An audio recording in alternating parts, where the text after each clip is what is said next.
Hi guys, आज मैं आपके लिए लेकर आई हूँ एक पिता की दर्द भरी कहानी। एक गांव में एक छोटा सा बच्चा था। उसके पिता तो थे, लेकिन माँ की मौत हो गई थी। पिता सारा दिन काम करता और अपने बेटे को पाल पोस कर बड़ा करता है। वह सारा सुख अपने बेटे को दे देता जो एक माँ दे सकती थी।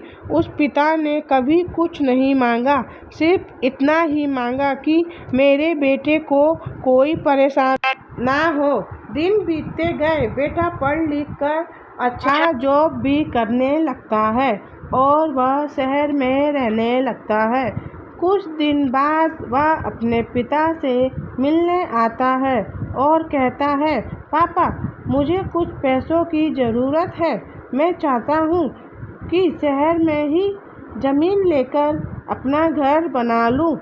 पिता इस बात को सुनकर बहुत खुश होते हैं।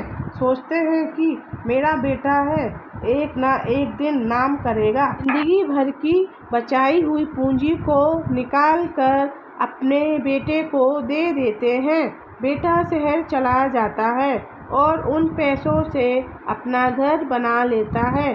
पिता इधर इंतजार करता रहता है कि मेरा बेटा फिर से आएगा, एक ना एक दिन तो मेरे पास आएगा ही जाएगा कहाँ। जिसके पास अब कुछ नहीं था, क्योंकि वह उस पिता के पास पैसे नहीं थे। दिन बाद बेटा फिर लौट कर आता है और अपने पिता से कहता है, पापा, अब आप दादाजी बनने वाले हैं। पिता को बहुत खुशी होती है। इस बात को सुनकर वह कहते हैं, तू मेरी बहू और पोते से कब मिलवाएगा।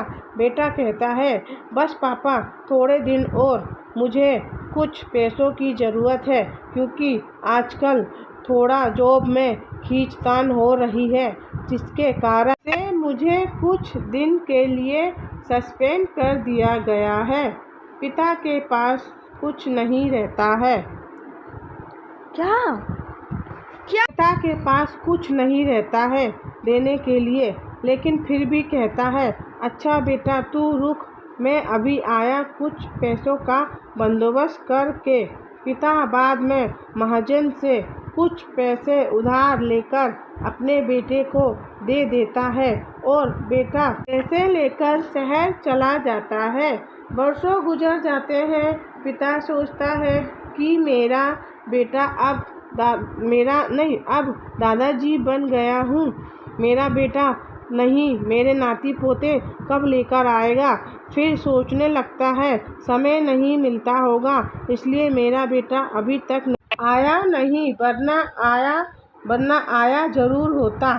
तब तक महाजन 2-3 आदमी को लेकर उस पिता के घर पर आते हैं और कहते हैं कि आपके वादे के मुताबिक मैं पूरे 3 महीने बाद आया हूँ अपने पैसे ले जाने। पिता कहता है, मेरे पास पैसे नहीं हैं देने के लिए। महाजन कहता है, जब पैसे देने नहीं थे तो आपने मुझसे उधार क्यों लिए।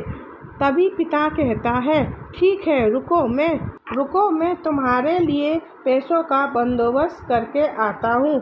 और वहाँ के नज़दीक अस्पताल में चले जाते हैं। वहाँ जाकर अपना ब्लड डोनेट करते हैं और अपनी एक किडनी बेच देते हैं और उस महाजन का कर्जा छूटा कर देते हैं।